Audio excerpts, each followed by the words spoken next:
Rich widow asks the maintenance worker to join her at a business meeting. What followed shocked the entire room. Joe McCarthy, the maintenance worker at the upscale Davenport Towers, had mastered the art of being invisible. Every day, he fixed leaky faucets, rewired lighting, and repainted walls scuffed by residents in too much of a hurry to notice. And that was how he liked it, quiet, unnoticed, left to his work. But all that changed on a regular Tuesday. Joe had just unclogged the sink in apartment 1302 when his walkie-talkie crackled to life. "Joe, you got a call from Mrs. Davenport in the penthouse," Rob from the front desk informed him. Joe paused, brow furrowing. Mrs. Davenport rarely contacted anyone directly. For her to reach out personally, something serious must be up. "Oh, on my way," Joe mumbled, already feeling a knot tighten in his stomach. As he rode the elevator to the top floor, the gears of his mind churned. Why him? Mrs. Davenport, the widow of Richard Davenport, was practically royalty around here. Rich, powerful, untouchable. Joe was just the guy who fixed things. He couldn't help but wonder if he'd done something wrong, maybe messed up a repair without knowing it. Maybe this was about a complaint, and she was about to give him the boot. And yet, there was something else gnawing at him. Why did she need to call him directly? Mrs. Davenport wasn't like the other rich tenants. She was quieter, more calculating, with a reputation for keeping her cards close to her chest. But still, Joe was just the maintenance guy. What could she possibly want from him? When the elevator doors opened, Joe hesitated. His pulse raced as he approached the door and knocked. It swung open almost immediately, and there she was, Mrs. Davenport. Elegant, untouchable. Those dark eyes of hers seemed to see right through him, like she was sizing him up for reasons he couldn't understand. "Joe," she said smoothly, her voice as calm as a winter morning. "Thank you for coming up. I need a favor." Joe blinked, confused.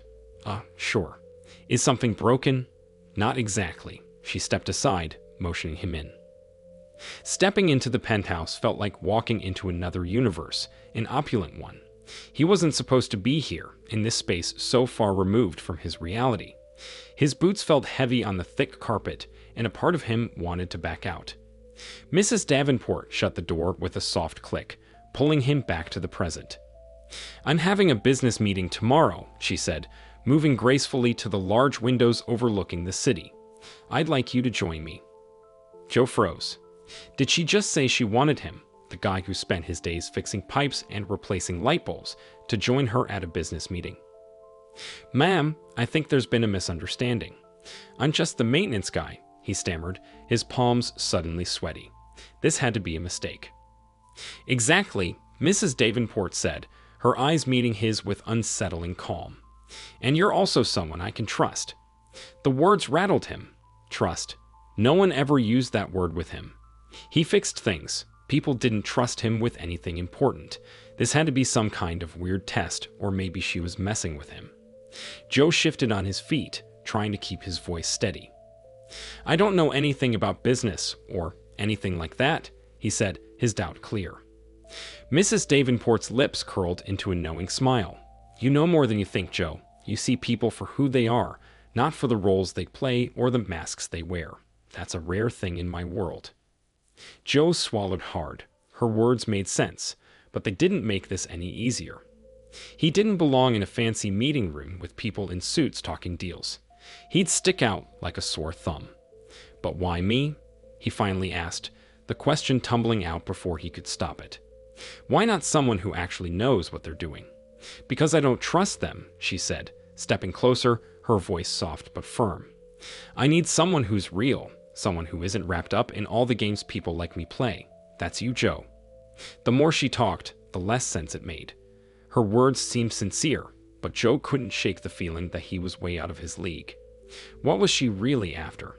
He didn't belong in this world of boardrooms and power plays. He was the guy who patched things up, not the guy who made deals. "Look, Mrs. Davenport, I'm flattered, really, but I don't know if I'm the right person for this," he said, his uncertainty echoing in every word. "You are," she replied, her tone final. "All I'm asking is that you be there, as my guest. Nothing more.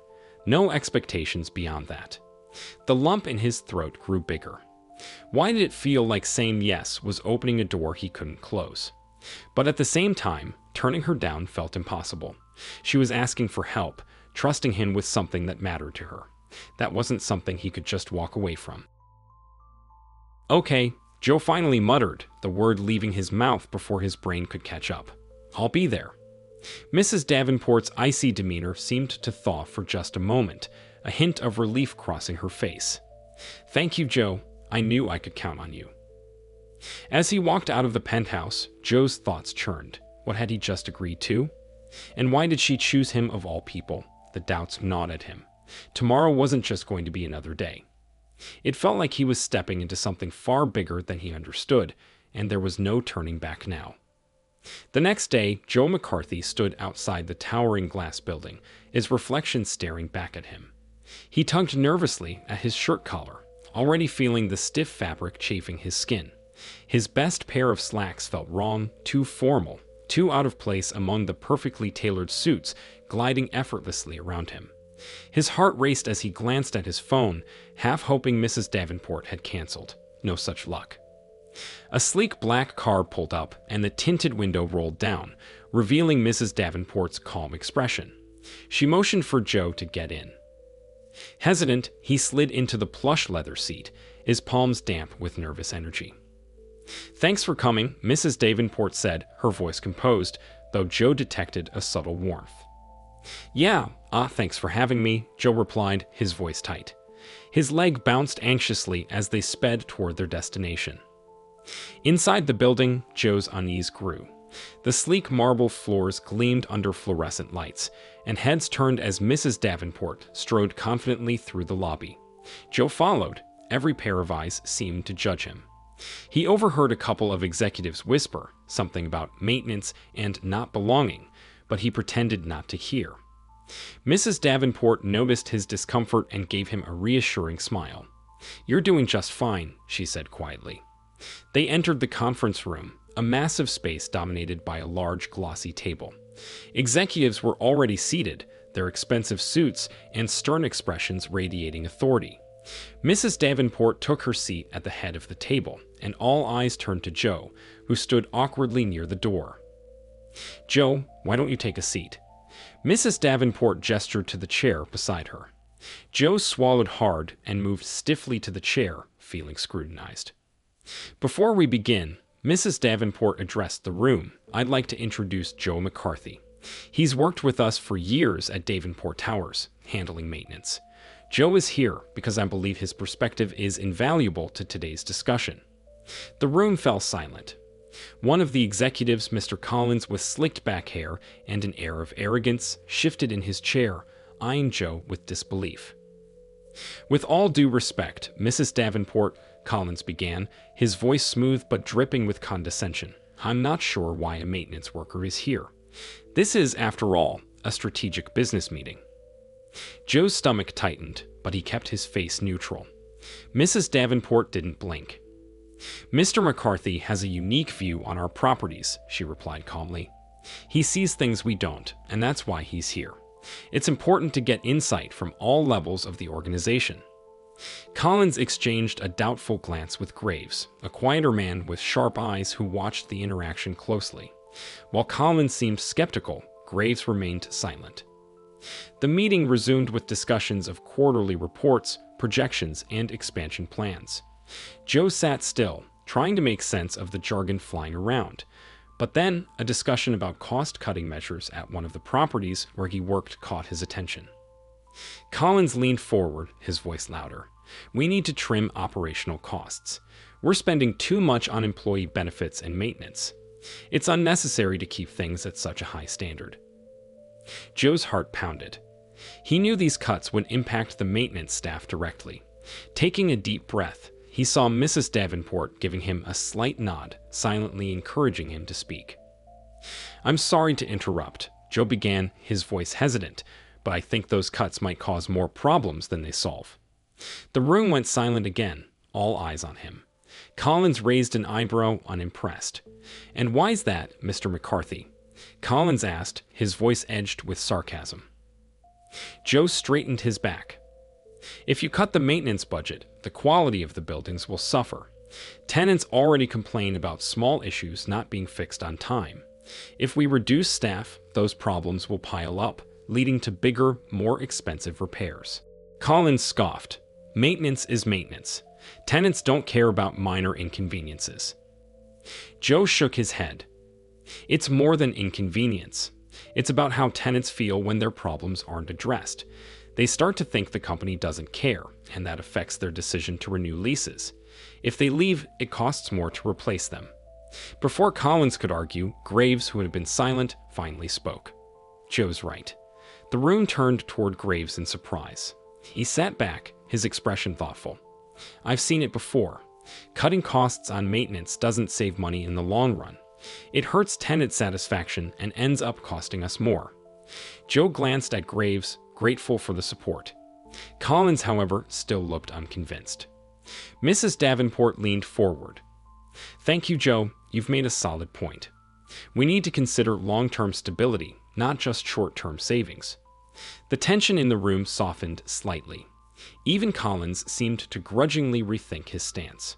Graves nodded at Joe, acknowledging his value. When the meeting ended, Collins stood abruptly.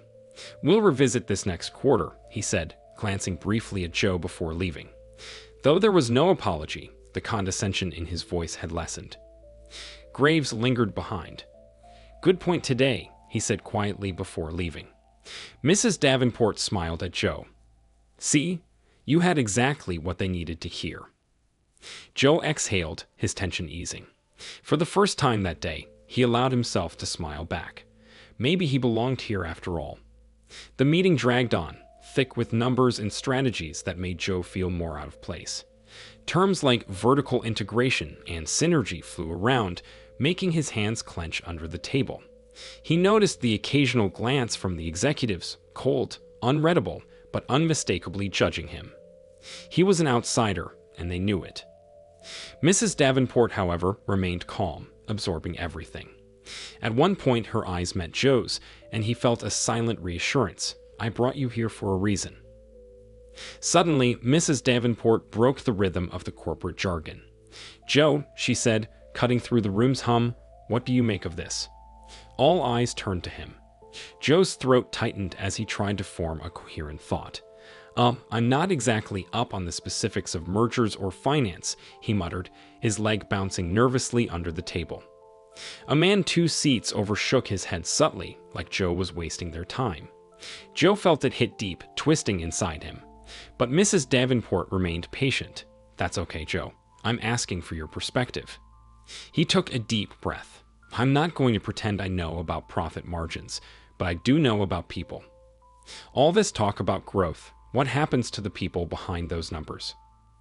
The room's tension shifted, a subtle recalibration. Joe couldn't tell if it was a good sign. A woman across from him, poised and crisp, responded, Joe, we're here to ensure the company's growth, which benefits everyone. Joe nodded slowly. But if this merger happens and jobs are lost, what's the real cost? More than what you see on spreadsheets.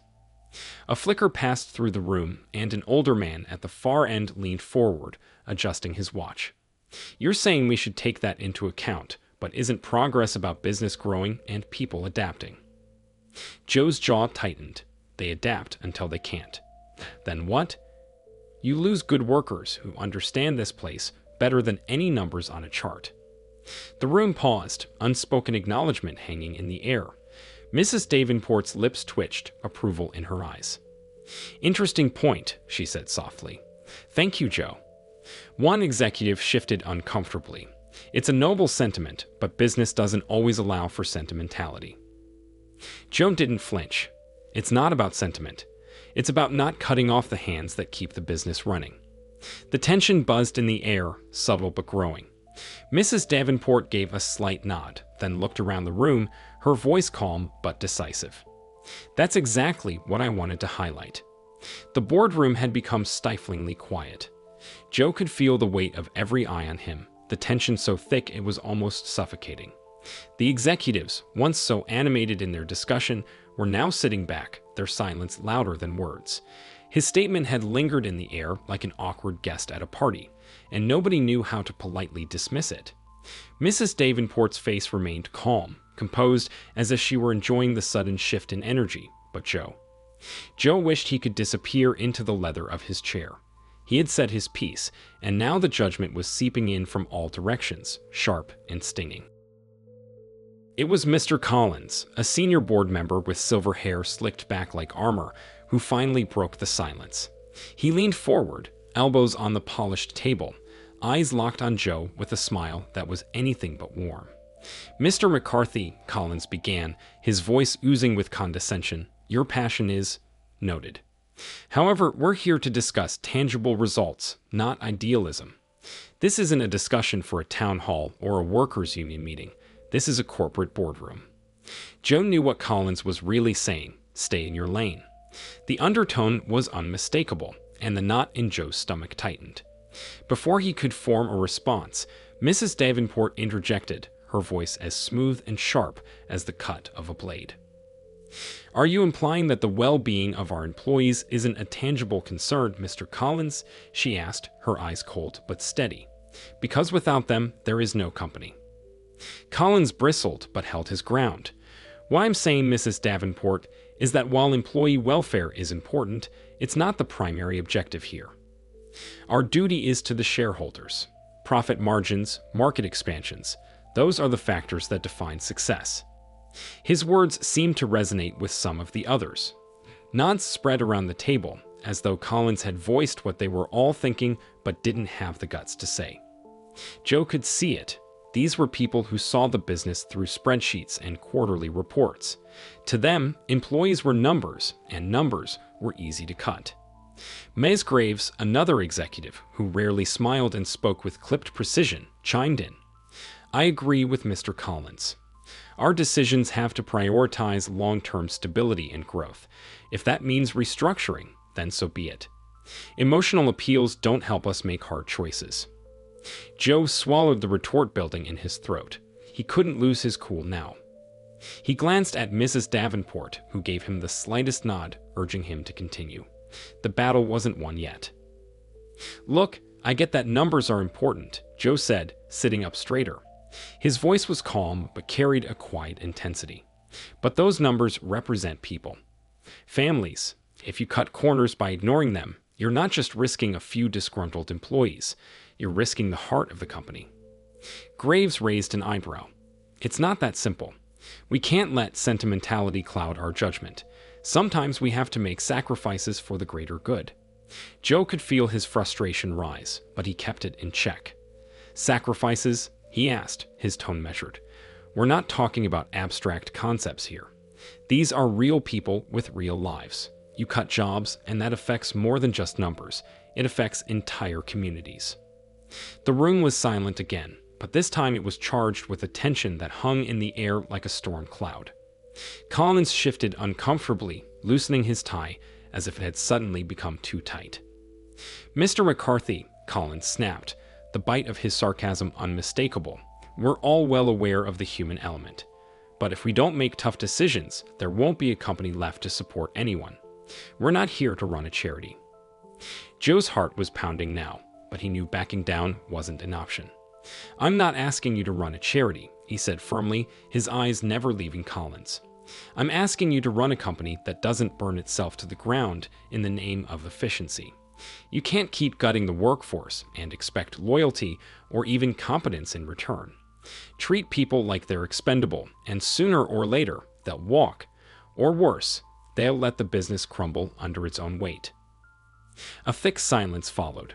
Collins stared at him, jaw tight, while Ms. Graves looked away, clearly still unconvinced but running out of arguments. Other executives exchanged glances, some wary, others openly irritated. They weren't used to being challenged like this, especially not by someone they saw as an outsider, someone from the bottom rungs of the ladder. Mrs. Davenport finally broke the silence. "Joe makes an important point," she said, her voice cutting through the tension with an air of finality. "We cannot afford to make decisions in a vacuum. The health of this company relies on the people who run it every single day. We lose sight of that, and we lose everything." Collins leaned back in his chair, his face flushed with frustration, but he didn't argue. Ms. Graves pursed her lips, arms crossed tightly, as if bracing herself for more disagreement. But the rest of the room, though clearly uncomfortable, didn't offer any more resistance. Joe let out a slow breath, feeling a flicker of relief, but he didn't smile. This wasn't over, and he knew it. The shift in the room was subtle but real, and though the tension remained, Joe could sense that his voice had been heard. Maybe not fully accepted yet, but heard. Mrs. Davenport's steady gaze reassured him, her small nod of approval the only affirmation he needed for now. For the first time, he felt like he wasn't just a maintenance worker being invited to a table out of courtesy. He had earned his place in this conversation, and the weight of his words had left a mark. The air in the boardroom was thick, the tension and almost physical weight pressing down on everyone present. Mrs. Davenport sat at the head of the table, her fingers tapping lightly on the polished wood, a slow rhythm that only added to the suspense. Every executive in the room watched her intently, waiting for her final word. "I've listened to all of your perspectives," she began, her voice steady and deliberate, though with an unmistakable edge that hinted at what was coming next. "While the financial benefits of this merger are clear, I've decided not to proceed." A collective silence fell over the room, but it was only momentary. In an instant, murmurs and uneasy glances filled the space. Joe felt his pulse quicken. He hadn't expected her to take such a bold stance, but he could see it in her expression. Mrs. Davenport had made up her mind. Collins, ever the tactician, was the first to respond. He cleared his throat, leaning forward in his chair with the same measured authority he always used when trying to regain control. His voice was tight, his frustration barely masked. "Mrs. Davenport," he said slowly, as though he were addressing someone who hadn't fully grasped the gravity of the situation, "I'm not sure you understand what this decision could mean. This merger is about more than just profits. It's about the future. If we don't move now, we risk falling behind. Are you prepared for the potential fallout?" Mrs. Davenport met his gaze, her calm unbroken. "I'm fully aware of the risks, Collins." He leaned back, adjusting his tie, the slightest flicker of irritation crossing his face. "Then surely you understand what's at stake, for the company's growth, for the shareholders, and for all of us sitting at this table." His words hung in the air, the implication clear. She didn't flinch. Her gaze flicked toward Joe, subtle but intentional, grounding the moment. "I do understand. And I've also considered something that seems to have been overlooked in this discussion." Her tone sharpened, cutting through the room. Joe brought up an important point earlier. This company isn't just about balance sheets and market shares. It's about people. If we prioritize short-term profits over their well-being, we risk losing what makes this company thrive. The tension in the room ratcheted up. Collins's face remained impassive, but Joe saw the subtle clenching of his jaw. Karen Monroe, seated 2 chairs down, leaned forward. Her fingers tapped lightly on the edge of her notebook, a sign of her own growing frustration. "With all due respect, Mrs. Davenport," Monroe began, her voice measured and professional, "we care about the people in this company. But we can't afford to let emotional considerations cloud our strategic thinking. This isn't just about avoiding layoffs. There are broader implications. If we don't act now, we risk putting the entire company and everyone in it in jeopardy." Mrs. Davenport's gaze hardened slightly, though a faint, almost sardonic smile touched her lips. "I'm not advocating for abandoning strategy, Karen. I'm saying that strategy should include the well-being of the people who make this company work. Without them, no amount of profit will sustain us in the long run." Joe watched the silent exchange between Collins and Monroe, small, nearly imperceptible nods, a glance exchanged as if a silent agreement had been made. Collins leaned forward once more, his tone shifting, less condescending now, but still firm. "You realize this decision will face significant resistance," he said quietly. "The board won't take this lightly, and the investors, they'll push back hard. You may even face threats of withdrawal from some of our biggest backers." Mrs. Davenport rose from her seat, her movements slow and deliberate. "I'm aware of the potential consequences, Collins, but this is my decision." She gathered her papers, her posture unyielding. The room was still, every eye on her. "Thank you all for your input," she said, her voice carrying finality. "But this meeting is over." Collins shifted in his seat, his voice dropping to a barely audible level. Expect to hear from the board, and be ready for some difficult conversations with our investors. She paused at the door, one hand resting on the back of her chair. Her eyes narrowed slightly, but her calm demeanor didn't waver. I'm prepared for that, she replied coolly, and without another word, she strode out of the room. The door closed behind her, and the room was left in a vacuum of silence. Joe remained seated, observing the silent exchanges between the remaining executives. No one spoke, but the atmosphere buzzed with tension. They all knew this was far from over. The tension didn't break when the meeting ended, it just settled deeper into the air, like a storm waiting to unleash. Joe stayed seated as the executives filed out, their faces tight with frustration, their hurried steps betraying barely contained panic. The door closed softly behind them, but the quiet that followed only made the weight of what had happened feel heavier.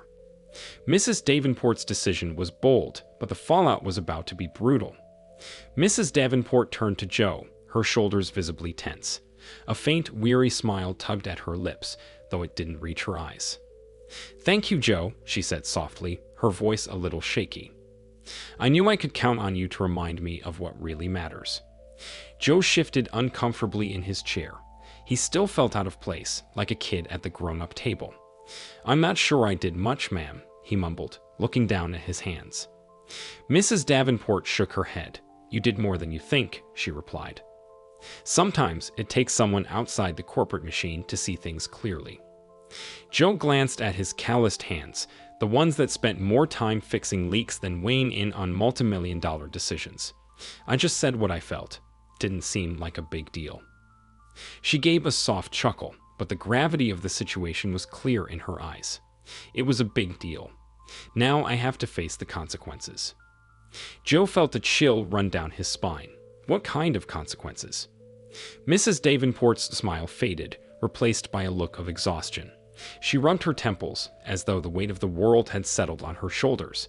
Collins wasn't bluffing earlier. The board's going to push back hard, and the investors. Some of them might pull their funding. They're not going to be happy. We could face a stock sell-off, public backlash, maybe even layoffs. Joe's stomach dropped. Layoffs? You mean people? People like me? She nodded grimly. Yes, Joe. People like you. We've got good workers here, but if the investors lose faith, the company's value will drop fast. Cuts might be the only way to keep us afloat. Joe felt like the ground had been yanked out from under him. This was bigger than he'd realized. But you still made the call, even knowing all that? Mrs. Davenport's eyes softened, but the fear in them was undeniable. I had to, Joe. I've seen too many companies sacrifice their people for short-term gains. I couldn't live with myself if I let that happen here. But yes, the risks are real. I'm terrified, to be honest. Joe leaned back in his chair, trying to process everything. His head was spinning. This wasn't just about her or the executives anymore. This was about him and every worker like him. If investors bailed, if the board pushed her out, if the company collapsed, it wouldn't just be the fancy suits upstairs who paid the price. It'd be people like him, workers who depended on that paycheck to keep the lights on, to put food on the table. He cleared his throat, the words coming out before he could stop himself. Is there anything I can do? Mrs. Davenport blinked, surprised by the question. Her smile returned, a little warmer this time. Just keep being honest, Joe. Your perspective, it keeps me grounded. When things start to get tough, and they will, I'm going to need people like you to remind me why I'm doing this. Joe nodded, feeling the gravity of her words settle heavily on his shoulders. I'll do my best, ma'am, he said quietly, though inside, his mind was racing.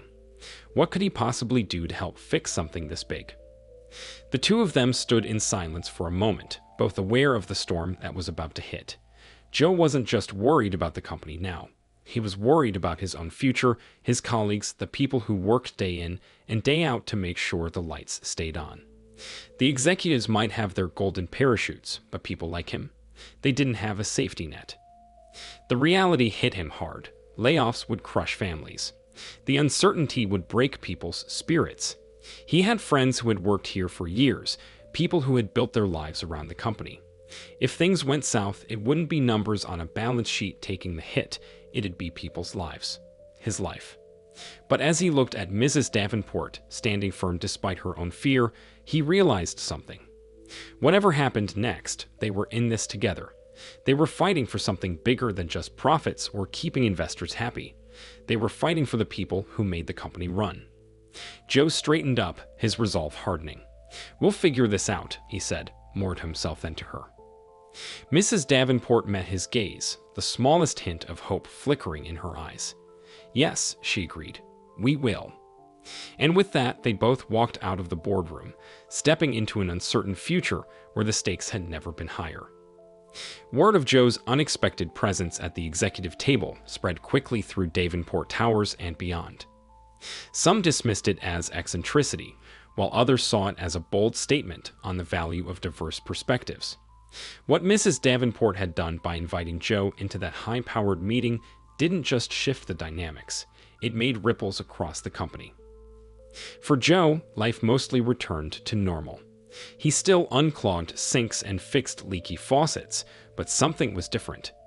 Tenants, who once passed him by with barely a nod, now smiled or stopped to chat in the hallways. Executives who were present at the meeting began acknowledging him with respectful nods. It was subtle, but Joe could feel the difference. One afternoon, while fixing a faucet in the building's common area, he overheard two tenants chatting by the vending machine. "Did you hear about Joe McCarthy?" one asked, her tone intrigued. "He sat in on that big meeting with Mrs. Davenport and the execs. I hear he really stood up for the employees." Her friend responded, "Yeah, I respect Mrs. Davenport for giving him a voice. Shows she values all perspectives, not just those with fancy degrees." Joe couldn't help but smile to himself. He wasn't used to being the topic of conversation, let alone one that painted him in such a positive light. Just then, Mr. Collins, the same executive who had initially challenged Joe's views in the meeting, approached him. He looked slightly uncomfortable but determined. "Hey, Joe," Collins greeted, his tone much softer than before. "I wanted to apologize for my reaction at the meeting. You made some solid points, and I've been thinking about them." Joe was caught off guard. Thank you, Mr. Collins. I wasn't sure you agreed with anything I said." Collins gave a small chuckle, adjusting his glasses.